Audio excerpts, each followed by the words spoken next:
Hello everyone, this is T-Bird Bricks, another video. Today we're ranking all the Hulkbusters that LEGO has made over the years, ranging from the micro to UCS level renditions of this iconic Iron Man invention.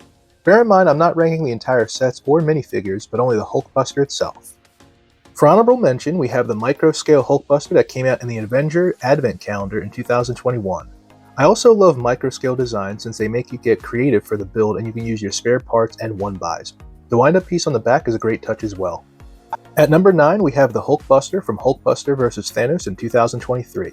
As of now, this is the only 4+ Hulkbuster, and it's a pretty basic model. There's no real articulation in the arms and legs, but the torso is a good size. I also like the printed arc reactor tile and helmet.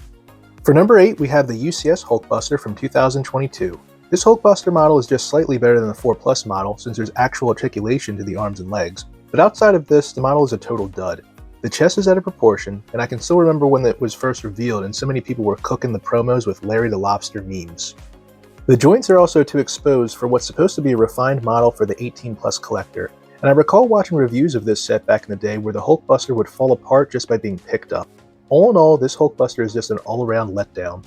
For number 7, we have Tony Stark's Sicarian Hulkbuster from 2021. This Hulkbuster is solid, quite literally, as the stubby legs make it look like a rock.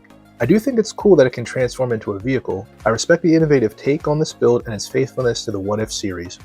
For number 6, we have the Hulkbuster Smash from 2015. This is the first ever LEGO Hulkbuster made and it shows.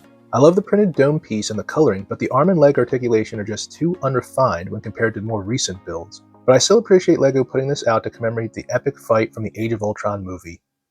For number 5, we have the War Machine Buster from 2019.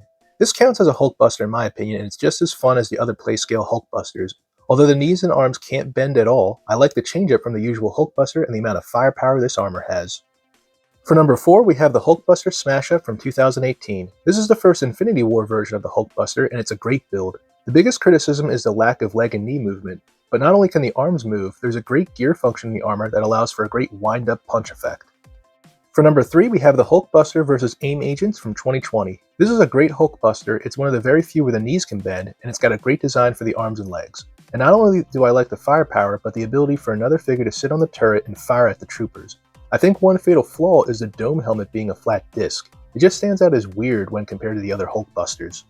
For number 2, we have the Hulkbuster Battle of Wakanda from 2023. This is the second version of the Infinity War Hulkbuster, and it's a big improvement, especially in the knee movement. This model also has great parts usage, excellent arm and leg design, and this model even has ankle articulation for better posing options. Lastly, at number 1, we have the Hulkbuster Ultron Edition, which came out in 2018.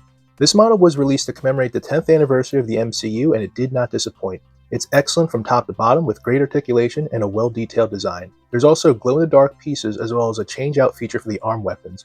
All in all, this is just a really excellent Hulkbuster in all forms of design.